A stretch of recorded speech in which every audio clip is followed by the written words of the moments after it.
Trevor Immelman, good to be with you. Thanks, Gary. It's exciting to be with you guys. You know today. what? This is your short game special, and for the best players in the world, if you hit 14 greens in a round, that's a very good ball striking round. For the amateur golfer, realistically, they may hit 4. They may hit 5. So shots like this are paramount to having a tidy score. So let's start right away with your fundamentals when it comes to the short game and pitching the golf ball and chipping. Well, I think the most important thing is to try and find a way to get good, clean, crisp contact onto the back of the ball. And so you have to be able to manage your angle of attack as well as not allowing the leading edge to dig too much. So you want to be able to use the bounce of the club, but have enough of a descending blow to where you can get a good strike on it. So what I like to do is, because there's not much dynamics in it, because it's such a small movement, I try and set my body a little open. Yes. And what that allows me to do is get the handle, what I feel is quite forward, probably just in front of the golf ball. Okay. And I can sit a little bit into my left side, and I can keep the ball forward. So all those things are giving me some good angle downward. Okay. And then what that allows me to do is it allows me to feel a little bit of a draw shape with my arm swing. Because I've noticed that most of the best chippers and pitchers all finish out here. Right. None of them finish like they've dragged across the ball too much. Okay. So once I've done those things in my setup, then I feel like I can go ahead and really release through the ball from the inside. Trevor, there's a couple things you're doing right away that a lot of amateurs don't do, but I want to get back to a word you use, and I think it's a word that's not understood very well by most viewers: bounce. Can you explain, first of all, what bounce is and the most effective way to use the bounce that you have on that club? Sure. Well, if you're looking at the way the club is designed, you have the leading edge, and then you have the bounce in the back. And what happens is if you come with too much of a descending blow with the handle too far forward, that leading edge is just going to dig right into the turf. And that's when we see a lot of amateurs take a huge divot as they're coming through impact. Right. And then what they do is, instead of adjusting with the proper release to get away from the divot, is they start backing their spine up. So in the one shot, they've got the chunk right in front of them. And then once they start backing their spine up, that's when we see the skull across the green. Sometimes I'll just hit chips trying to feel that. Trying to feel my chest really working level and through toward the target. Another great chipper to watch out of the current crop is Jordan Spieth. And one of the things I love about him is he has a massive release coming into the ball, and then he kind of holds it. Rewind that, play it back, and watch how Trevor is accelerating through the strike of the golf ball. You're not afraid of how close in proximity you are to the hole. You're just, with your effective technique, you can trust what you're doing. Let's have one more, because these all sound so good. As we say in TV terms, pump up the natural volume. Listen to this. Such a clean, crisp. Oh, I just wanted you to make one more in this segment. All right, when we continue, there are a lot of options that you can use around the green. What are they? What's the best one for you? All coming up on his short game special on Golf Channel Academy. Welcome back to Golf Channel Academy. This is Trevor Immelman's short game special. So why does he have a hybrid in his hand? Explain yourself. Well, this is a shot that I use quite regularly, a shot that I can't believe more amateurs don't try when they're out playing, particularly when you have a situation like this where the grass is cut real tight and contact can be real tricky with the sand wedge. I think this shot works so well. And some people will say to me, well, why don't I just use the putter? Your putter's probably got between 3 and 4 degrees of loft. And so you're going to probably hit it, and it's going to get caught in this grass here quite quickly, because of only 4 degrees of loft. So it's much harder at that point to judge the speed. Right. Whereas this has 20 degrees of loft. So I'm going to be flying it probably 2 or 3 yards, and it's coming out with very little backspin at all. And so it's going to start tumbling quite quickly. And also, because of the trampoline effect that they have in these hybrids, you also don't have to make as big of a swing. It's got some real pop in it, okay? We've seen you hit one shot, and it doesn't look, in terms of your fundamentals, it looks pretty similar to when you had the sandwich in your hand. Is that fair to say? Yeah, so that's why I say it's a bit of a combo of the putting setup, because I have the putting grip, but then I have the ball, you know, it's a little forward, but I am turned to the left to allow myself some room, because it's, you know, quite a long shaft. Right. And my weight is seated sort of a little bit into my left quad, and I'm just trying to stay stable, but then I'm trying to make a bit of a putting stroke. So you can see that ball comes out with good energy there. Yes, it does. And like I said, because of the trampoline effect, you don't have to. If I was putting this, I would probably have to take it back to about here. Right. And so it's just, for me, it's easier to judge. Now, what about that far flag? Is it a less practical shot the further you get away? Well, I think it all depends on what your skill level is and what your strengths are. Okay. If we think back 10 years or so ago to Todd Hamilton coming down in the playoff against Ernie Els at the Open Championship, he had at least that far. Right. And he pulled out the hybrid and rolled it up there to about 3 feet and won the tournament. Repeatedly, he did it in the entire final round. Absolutely. So if the opportunity presents itself and you don't like the way you're feeling that day with your chipping and pitching, or if it's not your strongest shot in general, I mean, I don't see why you wouldn't give it a shot. Now, it's not a shot that I practice very often, but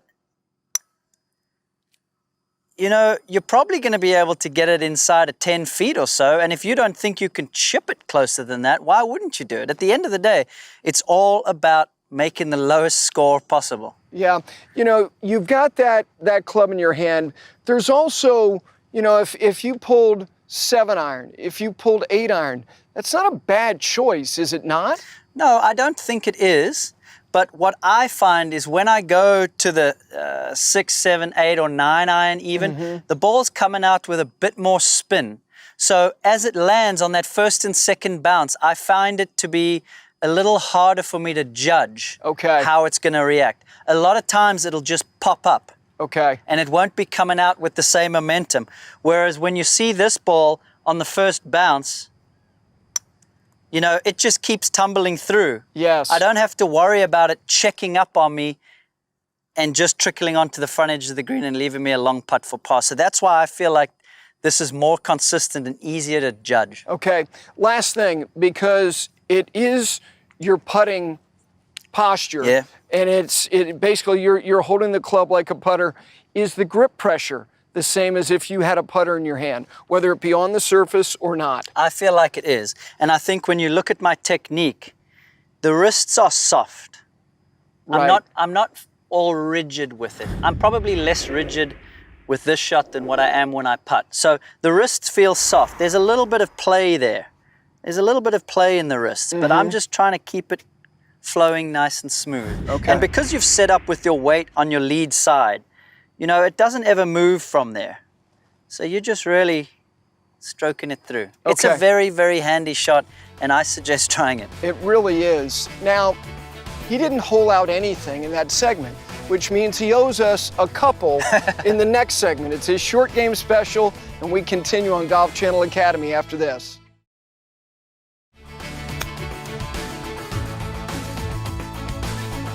Oh, come on. You love that Bermuda rough. We're back on Golf Channel Academy. This is his short game special. Now, we've gone from these very tight lies, which offer certain challenges, but Bermuda grass rough can be very inconsistent. Reading the lie, understanding how to make shots out of this. What are the keys? You got to have a lot of speed through impact. Okay. So what I like to do is I will open the face because I'm trying to get as much bounce showing as I can. Okay. So I'll open the face and I'm really going to set my weight quite heavily to my left. Probably percentage-wise, probably how much? 80%. I Really? mean, I could pretty much hit the shot like that. Okay. So I'm really sitting down into that left quad and I'm leading the handle forward, and the angle of attack is very heavy, very steep. So much more of sort of a V shape to it. And so I'm sending all the energy down that way with not much follow through. and just trying to get as much club face on the ball as possible and get it to pop out. Those two were nice. They came out with a bit of spin, but a lot of times it'll come out high, Right. land, and then run up. Now, you know, these lies are not that bad. Well, let's give you, that's not an ideal lie. I mean, No, that's it's sitting down there. It's sitting down there. So because of that, I'll lean a little bit more into my front You side. will. So I'm You're going not to going to create. be able to pop that up as much, I wouldn't think. Probably not, but let's see. But I'm gonna really be nice and aggressive down into the back of the ball there. Boy, you're good. Oh, Gary. Oh, you show off. That you know, was nice. Shots like this, you should give yourself some bad lies because, you know, golfers get out there and they go, well, geez, I can't believe I got a lie like this.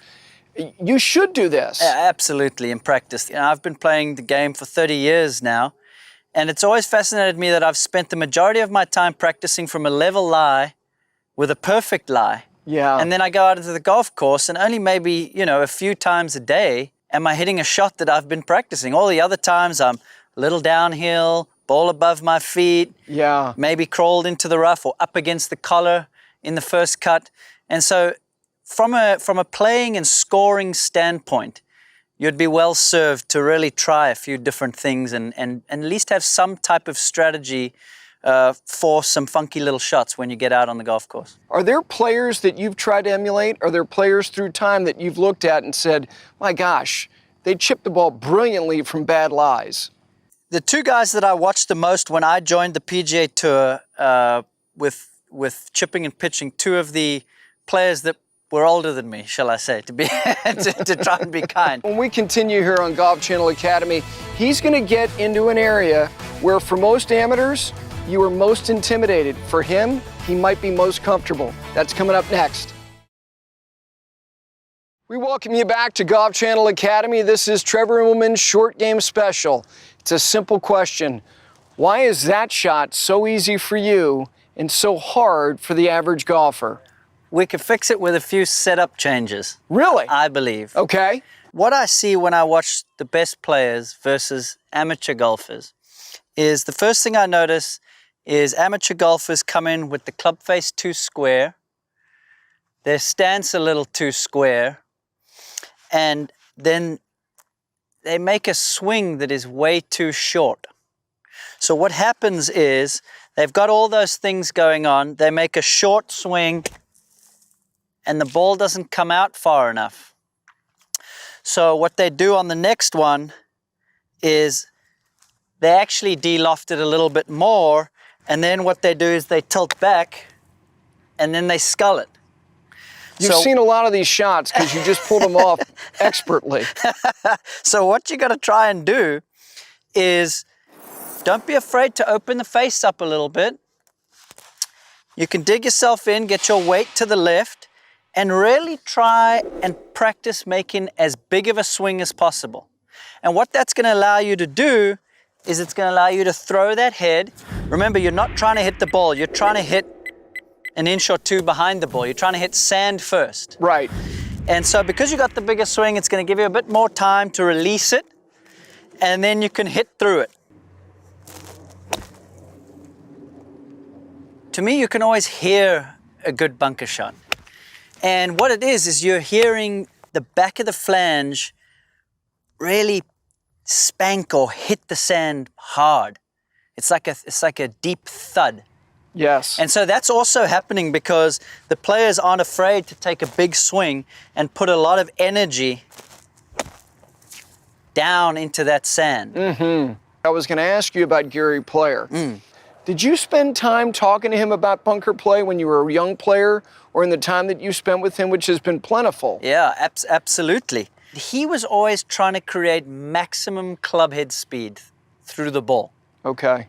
And so he was never afraid to really rip that club head right through it. You can hear that one had a really nice sound through the turf there. And so he always spoke to me about feeling like you're lighting a match through impact, like a real fast. Right. So that's how he always feels with his hands at the bottom when he's hitting the bunker shot. He really wants to feel all the speed Let me ask you something about technique and your grip. Does your left hand get stronger when you hit bunker shots? Because you're opening the face a little bit. No, because what I do is I'll set the face Okay. and then take my usual grip. Gotcha. So I don't come in with it square and then crank it this way. Gotcha. Because as you're extending and releasing, you know, your forearms and your hands are going to return to whatever is neutral for you. And so I'm wanting it to start neutral with the face open. On certain shots, I may even crank it open a little bit more on the backswing. Okay. All that's doing is giving me more loft, and it's giving me license to hit even harder. All right. Let's see one more. And I Okay. really want to, you know, you mentioned that thud, that thump. Yeah.